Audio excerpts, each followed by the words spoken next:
The problems of Nigeria are not from the north, south, east, or west. They are not from our differences in tribes, culture, or social orientations. The problems are from the 201 million Nigerians that continue to tolerate, endure, and be silent to the gross misrule by the less than 10,000 persons to whom we entrusted our commonwealth. Our long silence as a people to those that continue to disrespect and disregard our constitution, where it is clearly stated that the primary purpose of government shall be the provision of security and welfare to the people.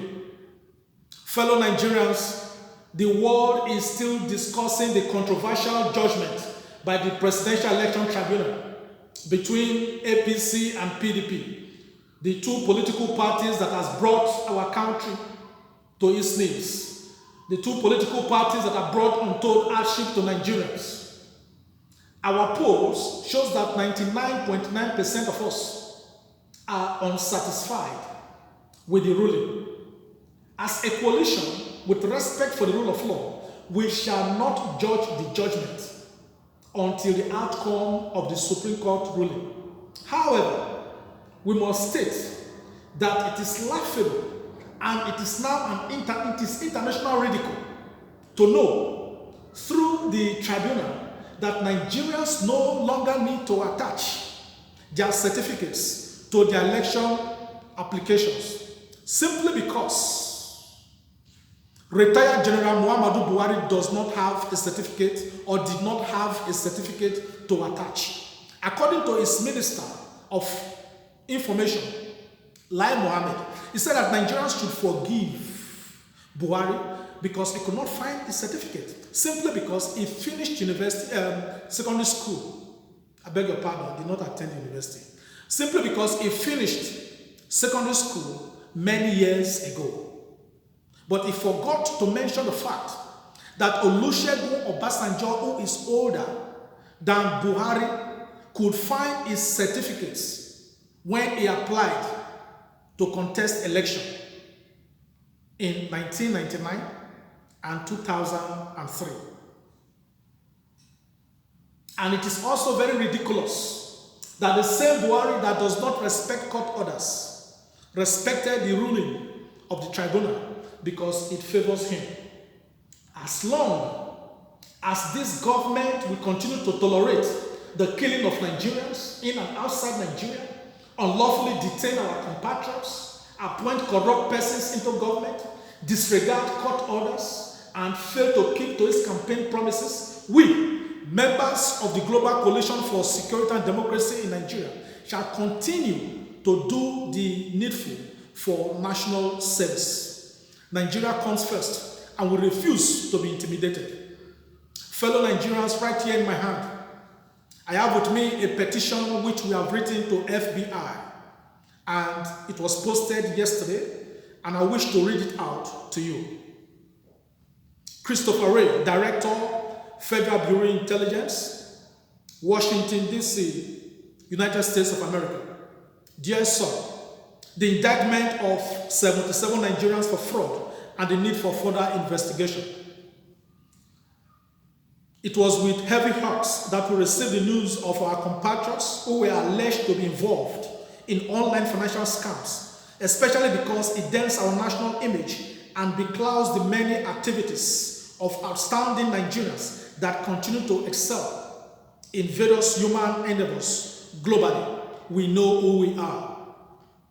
Though such fraudulent activities online are similar to those of the 127 Chinese arrested in Sihanoukville, Cambodia for illegal online gambling and VoIP scam, or the 474 persons and the 8 Israeli scam operators in Manila, Philippines. It is our hope that such arrests will go a long way in cleansing our dear country, Nigeria, and be a warning to those that may be aspiring to toe such illegal practices. However, we are writing to you today to respectfully ask that you should focus further attention on the root causes of these crimes so that they could be fully uprooted. The roots are mostly connected to the luxurious lifestyles of Nigerian politicians, which has led to the deprivation of the people. money leaving Nigeria illegally is far more than what is coming in because of the insidious activities of multinational companies in Nigeria. What goes out illegally to developed countries are from stolen funds laundered by Nigerian politicians who currently earn the highest in the world. This has resulted in turning our country to the poverty capital of the world. We wish to ask that you should embark on an x-ray of Nigerian politicians, especially within the presidency, all state governors, past and present, senators, ministers, members of the House of Representatives, commissioners, and local government chairpersons. Since the death of late Nigerian military dictator, General Sani Abacha, who stashed billions of dollars in foreign countries, some of our politicians continue to do the same to the detriment of our people. Interest from corrupt monies of Abacha have been used by foreign countries and their banks, knowing fully well that they were proceeds of corruption. Tuition fees paid by Nigerian politicians for their children abroad are mostly proceeds of corruption that has deprived quality education and infrastructural development in our country. This is something that the FBI may have interest in. We currently have 16 million children on the street, with 70% of Nigerians living below the poverty line of $1 a day. What are the sources of the assets and investments owned by Nigerian politicians abroad? It has been alleged that some Nigerian students in developed countries launder money for their politician parents in Nigeria. We believe that you are aware that through money laundering, Nigerian politicians have bought expensive assets in places like Chelsea Harbour Apartment, Pilmico, Kensington in West London, or in the United Kingdom, and other choice areas in the United States of America and Canada. The sources of the acquisition of such assets should equally be investigated and our assets returned to Nigeria. Schools that continue to admit the children of Nigerian politicians are also accomplices feeding on the proceeds of crime. The fight against fraud cannot be complete if Nigerian politicians and that of other African countries are not thoroughly investigated and prosecuted. It is worse when corrupt politicians run away from Nigeria under the guise of medical treatments. Sadly, they and their stolen funds are accommodated by developed countries.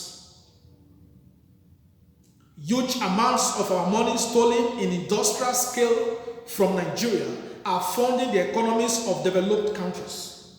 Ironically, it is strongly believed that our government could have borrowed unknowingly from developed countries some of our money stashed by some of our politicians. Sadly, we pay interest fee for that. This must not be undermined. Some money secretly hidden in foreign banks have become redundant because some of the Nigerian owners might have died, afraid, or become incapacitated.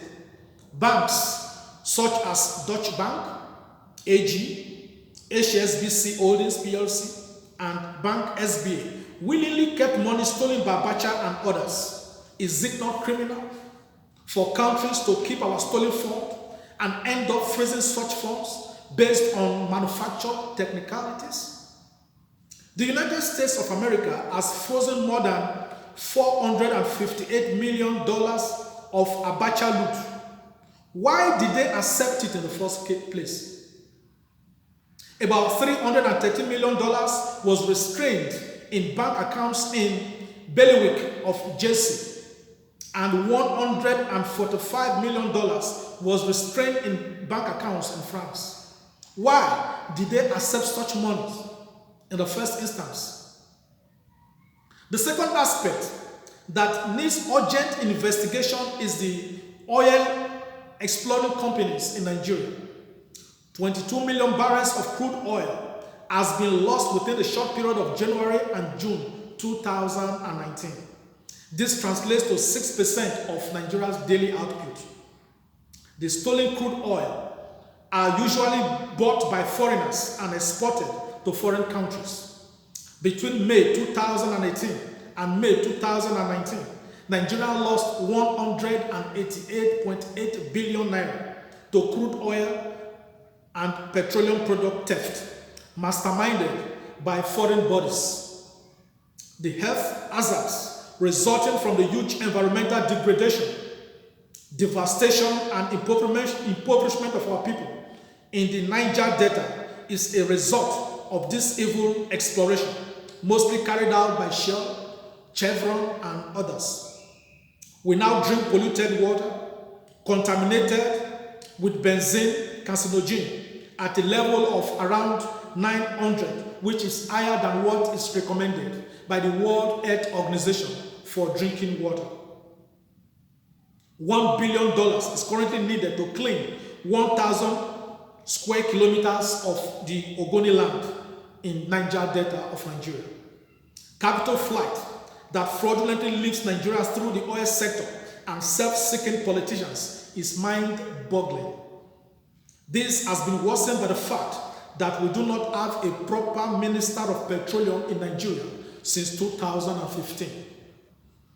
If these two areas of political misrepresentations and oil theft are fully investigated and prosecuted, it is our hope that it will complete what you are doing, and it will greatly help the corruption and fraud which the current government of Nigeria is yet to fight with the needed sincerity and vigor, as they enthusiastically appoint evidently corrupt persons as ministers of the Federal Republic of Nigeria, while about 15 of such persons have ingeniously become federal legislators. We look forward to your kind reply and future cooperations.